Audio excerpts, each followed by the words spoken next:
Hey, it's Charlie, and I picked the learning theory Maslow's hierarchy of needs. So we're going to talk about Abraham Maslow and his learning theory. So Maslow believed that a human's behavior is driven by needs, and these needs are pursued in a hierarchical fashion. I included the pyramid here, and these are the levels of Maslow's hierarchy of needs. So there's 5 levels. Physiological is the first most basic level, and then self-actualization is the highest level according to Maslow's hierarchy. Maslow believed, though, that one must fulfill the complete level before moving to the next. So you cannot go to safety until you have met all the physiological needs. So in order to understand better how to get from physiological to self-actualization, I went ahead and broke down what each component looked like. So physiological, this is the most basic need of humans, according to Maslow. So physiological needs, that's food, sleep, water, and shelter. So until one has met these needs, they cannot go on to safety.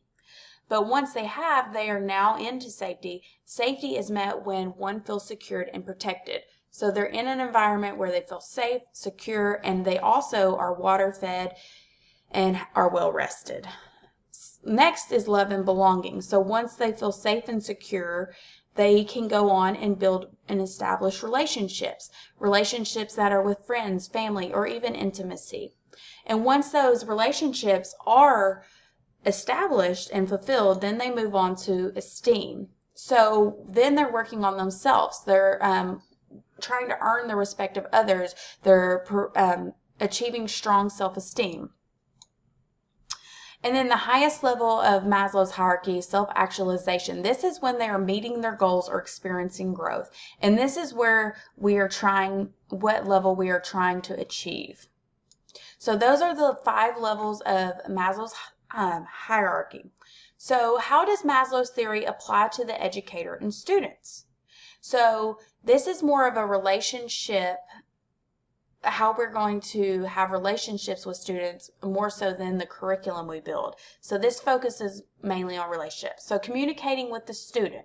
So when we are communicating with the student, we are communicating in an effective way, but we're also building self-esteem, making sure that our students know that they belong, that, hey, you can do this, making them feel safe in their communication when they are talking with you, that you are listening, that you understand, showing empathy, establishing a trusting relationship. That's also ensuring that they know that they can trust and come to you with any learning issue or need that they have. And then providing a safe learning environment. What happens in the classroom stays in the classroom. So with helping them in these areas with these relationships, student relationships, you can help them achieve their goal of becoming a nurse. I'm sorry, I'm having a hard time talking tonight. So that is how educators can use this hierarchy of needs to help them reach their goal. But just building those relationships and making sure that they feel like they belong, that they are safe in the classroom setting, safe in their communication. So just making the student feel confident.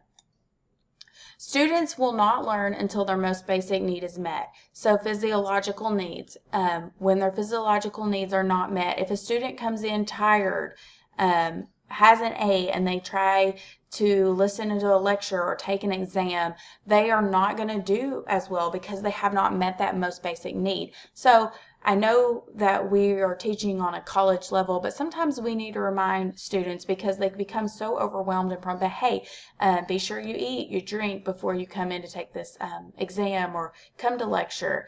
Allow students breaks during lecture to rest and just regenerate so they can come back and learn. Also, like I said, creating that relationship, because our overall goal as an educator is to help our students get to that self-actualization, to help them reach that goal. And also when we are building relationships, we're also improving their self-esteem with that love and belonging, making sure that they know that we think they can do it, we know they can do it. That really helps them and builds their self-esteem, their confidence. Maslow's theory, like I said, is more focused on the teacher-student relationship more than curriculum development. But once we help them fulfill those needs, we can help them obtain their goal of becoming a nurse. And then there is my references.